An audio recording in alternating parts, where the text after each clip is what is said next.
Just when the residents of the township thought things couldn't get any worse, a terrifying new possibility emerged, one that could completely change everything they thought they knew about the nightmare they're trapped in.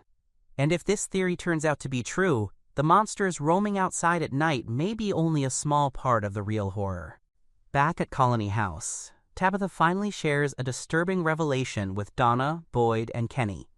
After piecing together fragments of memories connected to her previous incarnation, she explains the horrifying significance of the dolls that have been appearing throughout the town.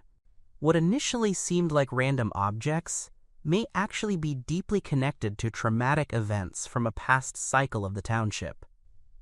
As everyone struggles to process this information, Kenny suddenly remembers something his brother Nathan once said before his death. At the time, it sounded like the ramblings of a frightened man trying to make sense of an impossible situation. But now, those words seem more important than ever. According to Nathan, when people die in the township, their worst fears don't simply disappear. They somehow become real. The room falls silent. The idea sounds absurd, but then again, almost everything in this town sounds absurd until it proves itself to be true.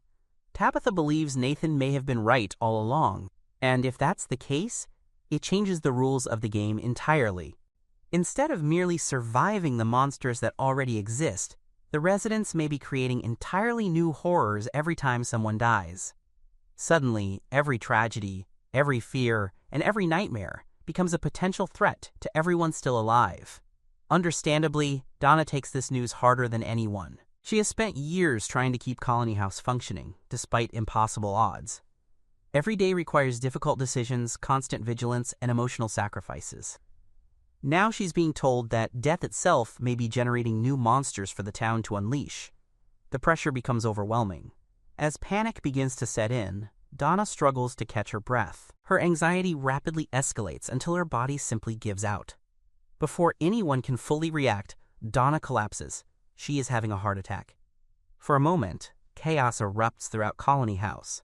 Boyd immediately drops to his knees and begins performing chest compressions, while Kenny races to the clinic to get help. Marielle and Kristi, who are already treating Patty's injuries, abandon everything and rush back with emergency equipment. The tension during these moments is almost unbearable. Everyone knows how important Donna is to the survival of Colony House. Losing her would create a leadership vacuum that nobody seems prepared to fill. As Marielle and Kristi arrive with the defibrillator, every second feels critical. Then finally, a pulse. Donna's heart starts beating again. The relief that washes over the room is immediate, but nobody is celebrating just yet. They all understand that surviving a heart attack is only the first battle. The real question is whether Donna will recover.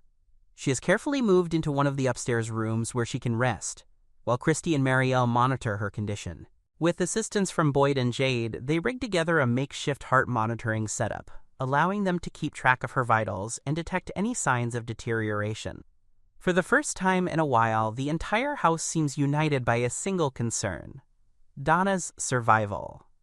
The commotion eventually draws Ethan and Victor from their room. Curious and worried, they come to see what's happening. However, Ethan's reaction immediately raises concerns. For reasons he cannot fully explain, he becomes convinced that Donna is going to die. It's a strange moment. Ethan has no evidence, no medical expertise, and no clear reason to believe this, yet his certainty feels unsettling. Given everything we've witnessed so far, it's becoming increasingly difficult to dismiss Ethan's instincts as simple childhood anxiety. If anything, his track record suggests there may be something more happening beneath the surface. Could Ethan somehow be sensing future events? Could he actually be seeing deaths before they happen? At this point, almost anything seems possible. Fearing that he may never get another chance, Ethan begs Tabitha to let him say goodbye to Donna. After some hesitation, Boyd grants permission, allowing Ethan to enter the room.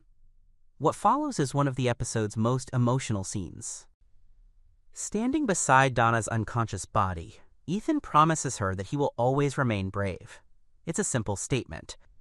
Yet in a place built on fear, those words carry enormous weight. The adults watching struggle to hold back their emotions as Ethan delivers a farewell that sounds far too final. Meanwhile, after ensuring Donna is stable, Boyd stays behind in the room. Sitting beside her bed, he quietly orders her not to die. The moment reveals just how much their relationship has evolved over the years, and that's when another familiar presence appears. Father Khatri's ghost returns. The apparition interrupts Boyd's thoughts by asking a difficult question. What happens if Donna never wakes up? Boyd refuses to entertain the possibility. He immediately pushes back against the idea, unwilling to imagine a future without one of the few people he truly trusts. Instead, he begins reflecting on everything they have endured together. The arguments, the victories, the losses, the impossible situations they somehow survived. Khatri listens patiently before reminding Boyd that the town's problems haven't disappeared. Regardless of whether Donna recovers, people are still dying. The mysteries remain unsolved, and Jade's vision may represent the best lead they've had in years. Boyd dismisses him. For once, he refuses to think about the town. He only cares about Donna. Then something remarkable happens. Just as the conversation reaches its emotional peak, Donna's eyes open. She's awake. Relief instantly floods the room. Boyd quickly summons Kristi and Marielle, who rush in to assess her condition. While she is far from fully recovered, the most immediate danger appears to have passed. For now, Donna survives. After leaving the room, Boyd shares the good news with everyone gathered in Colony House. The atmosphere noticeably lightens. For the first time in what feels like forever, the residents receive a small victory. But the episode isn't finished with Boyd yet.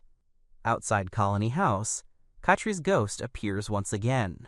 This time, Boyd directly confronts him about Tabitha's theory. Is it true? Do people's nightmares actually become monsters after they die? Khatri's answer is frustratingly vague. Maybe? That's all he says. Not exactly comforting. Still searching for answers, Boyd shifts the conversation toward Jade's mysterious vision of a hidden door in the basement. If nightmares can become reality, then perhaps visions can reveal reality as well.